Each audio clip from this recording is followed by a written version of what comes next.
I was once a judgmental and arrogant woman. One day, my husband got fed up and left me, but her daughter, Stephanie, chose me over him every day. I know I have to fix my mistakes. I know why my husband left me, because of my bad attitude and behavior. He can't take it anymore. Stephanie, her daughter, was also having bad terms with him, so she decided to stay with me and want nothing to do with her dad. Stephanie had always been my affectionate stepdaughter to me.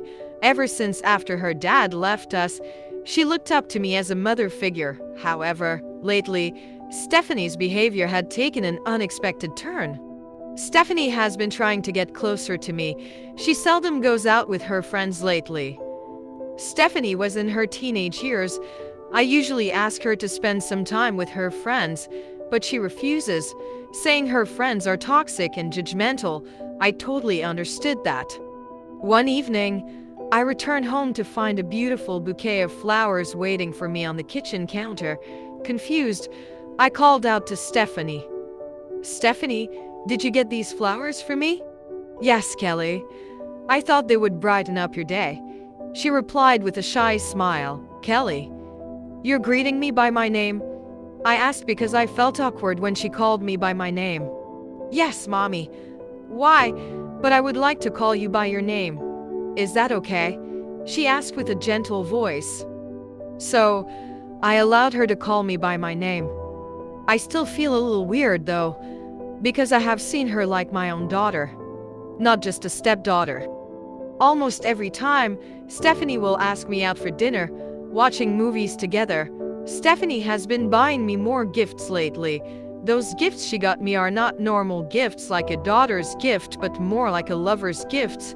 I did not mind at first, thinking Stephanie was just trying to be sweet as a daughter. One night, when I was getting ready to bed, Stephanie came to my room, asking whether she could sleep with me because she was having nightmares, so I allowed it. Since then, almost every night, Stephanie started coming in more to my room. I thought she was still having nightmares.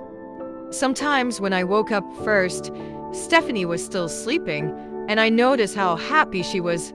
Her facial expressions had a smile. I was thinking, does my stepdaughter like my bed so much?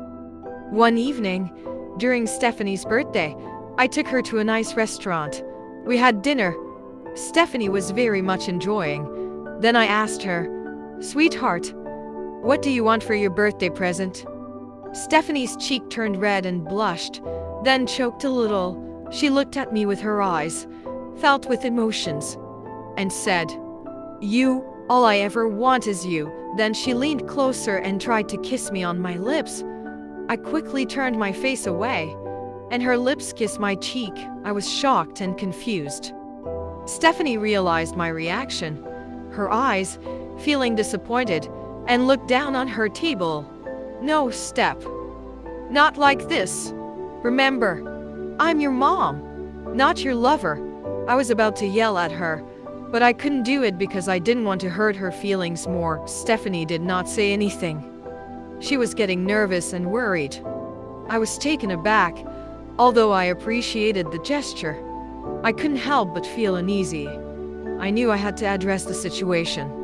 When we got back to our apartment, I said, "Stephanie, I need to talk to you about something," I said, sitting her down in the living room. "I've noticed that you've been acting differently lately, and I want to make sure we are on the same page." Stephanie's face turned pale, fearing the worst. "What do you mean, Kelly? So you're judging me, just like Dad? Both of you are judgmental, and are you going to send me away?"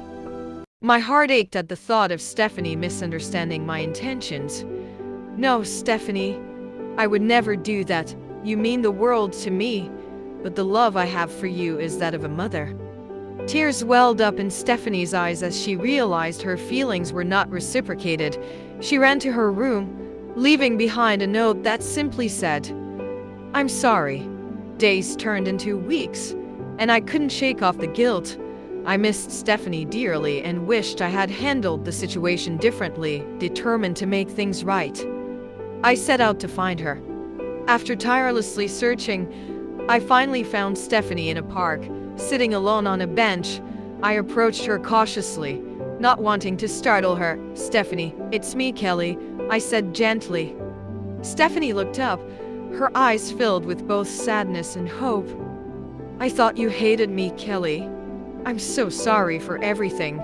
I took a seat next to her, wrapping my arm around her shoulders.